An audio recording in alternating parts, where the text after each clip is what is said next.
Assalamualaikum warahmatullahi wabarakatuh. Halo teman-teman semua, perkenalkan kami dari kelompok 2 akan menyampaikan materi mengenai sistem beregu dan tanda kecakapan. Anggota kelompok kami terdiri dari Anissa Ayu, Nida Ulfa, Ransa, Sekardi Putri, dan Tripuji. Mohon disimak baik-baik ya. Dalam video kali ini ada beberapa submateri yang akan kita bahas. Dari sistem beregu ada pembentukan regu dan pelaksanaan sistem beregu. Kemudian dari tanda kecakapan ada tanda kecakapan umum dan tanda kecakapan khusus. Sebelumnya kita pahami dulu mengenai sistem beregu. Sistem beregu adalah salah satu prinsip dasar metodik pendidikan kepramukaan. Regu dalam sistem beregu adalah kelompok kecil yang terdiri dari 5-10 anggota. Sistem beregu memiliki tujuan. Tujuan utama dari sistem beregu adalah memberi tanggung jawab penuh kepada setiap anak. Hal ini agar setiap anak menyadari bahwa ia mempunyai tanggung jawab pribadi untuk kebaikan regunya, dan membuat setiap regu mengerti bahwa ia mempunyai tanggung jawab untuk kebaikan pasukannya. Selanjutnya ada pembentukan regu, dibagi menjadi 2. Regu tetap, misalnya barung siaga, regu penggalang, dan sangga penegak dalam satuan di gugus depan. Yang kedua ada regu tak tetap, yaitu kelompok yang dibentuk untuk sementara waktu, misalnya untuk permainan dan untuk melakukan tugas tertentu. Selanjutnya ada pelaksanaan sistem beregu. Yang pertama, peserta didik dikelompokkan dalam satuan-satuan kecil. Untuk pramuka siaga disebut barung, beranggotakan 6-10 orang. Pramuka penggalang disebut regu, beranggotakan 5-10 orang. Untuk pramuka penegak disebut sangga, beranggotakan 5-10 orang. Dan untuk tingkat terakhir, pramuka pandega disebut racana. Jika racana beranggotakan lebih dari 10 orang, maka racana dapat menjadi reka, beranggotakan 5-7 orang. Tahap pelaksanaan kedua yaitu pembina dan pembantu pembina pramuka harus berupaya untuk dapat menyerahkan pimpinan sebanyak mungkin kepada peserta didik dan sebanyak mungkin untuk berdiri di belakang layar. Yang ketiga, disertai dengan sistem amol. Maksudnya, pembina bersikap di depan memberi tauladan atau ing ngasosung tulodo, di tengah membangun kemauan atau ing madya mangun karso, dan di belakang memberi kekuatan atau tut uri handayani. Yang keempat, sistem beregu mengharuskan pembina pramuka untuk menyerahkan pimpinan kepada peserta didik dengan resiko kesalahan yang dilakukan oleh peserta didik, agar peserta didik dapat belajar dari kesalahan yang mereka perbuat.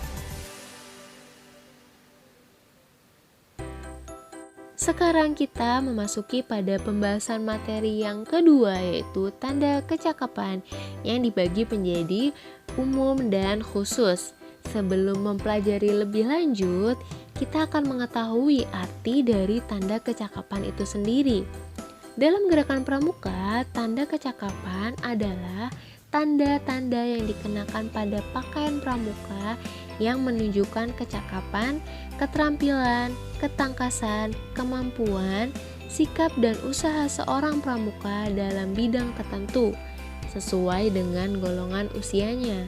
Atau dapat dibilang, tanda kecakapan merupakan bagian dari sistem tanda pengenal dalam gerakan pramuka. Kita masuk pada pembahasan tanda kecakapan umum atau disingkat dengan TKU. TKU adalah tanda yang didapatkan setelah seorang pramuka menyelesaikan syarat-syarat kecakapan umum dan dilantik pada tingkat SKU tertentu. Nah, ini ada TKU pramuka pada tingkat siaga, ada tingkat siaga mula, tingkat siaga bantu, dan siaga tata. Kemudian pada TKU Pramuka Penggalang ada tingkat penggalang ramu, tingkat penggalang rakit, dan tingkat penggalang terap. Yang terakhir TKU Pramuka tingkat penegak dan pandega. Teman-teman bisa lihat perbedaan gambar dan logonya ya.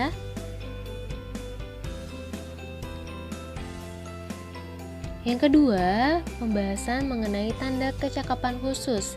Tanda kecakapan khusus disingkat TKK adalah tanda yang diperoleh setelah seorang anggota pramuka menyelesaikan syarat-syarat kecakapan khusus atau SKK. Berbeda dengan SKU, pencapaian SKK bersifat opsional, yang artinya seorang pramuka dapat memilih jenis-jenis SKK yang telah dikuasainya sesuai dengan minat dan bakatnya. Berikut ada bidang-bidang dalam TKK. Yang pertama ada bidang agama, mental, moral, spiritual, pembentukan pribadi dan watak, ditandai dengan warna dasar kuning. Yang kedua ada bidang patriotisme dan seni budaya dengan warna dasar merah. Yang ketiga bidang kesehatan dan ketangkasan dengan warna dasar putih. Yang keempat ada bidang keterampilan dan teknik pembangunan dengan warna dasar hijau. Dan yang terakhir bidang sosial, perikemanusiaan, gotong royong dan sebagainya dengan warna dasar biru. Berikutnya ada tingkatan dan bentuk TKK. Untuk pramuka siaga terdiri atas satu tingkatan berbentuk segitiga. Puncaknya berada di bawah dengan panjang sisi 3 cm dan tinggi 2 cm. Untuk pramuka penggalang, penegak, dan pandega ada beberapa tingkat. Yang pertama, tingkat purwa, berbentuk lingkaran dengan garis tengah 2,5 cm dan dikelilingi bingkai 2 mm. Yang kedua, tingkat madya, berbentuk bujur sangkar dengan ukuran sisi 2,5 cm dikelilingi bingkai 2 mm. Tingkat yang terakhir, tingkat utama, berbentuk segi lima beraturan dengan ukuran sisi masing-masing 2 cm dikelilingi dengan bingkai 2 mm. Sekian video presentasi yang dapat kelompok 2 sampaikan. Semoga dapat membantu teman-teman untuk mempelajari materi hari ini ya. Kurang lebihnya mohon maaf. Terima kasih atas perhatiannya. Wassalamualaikum warahmatullahi wabarakatuh. Selamat siang semuanya.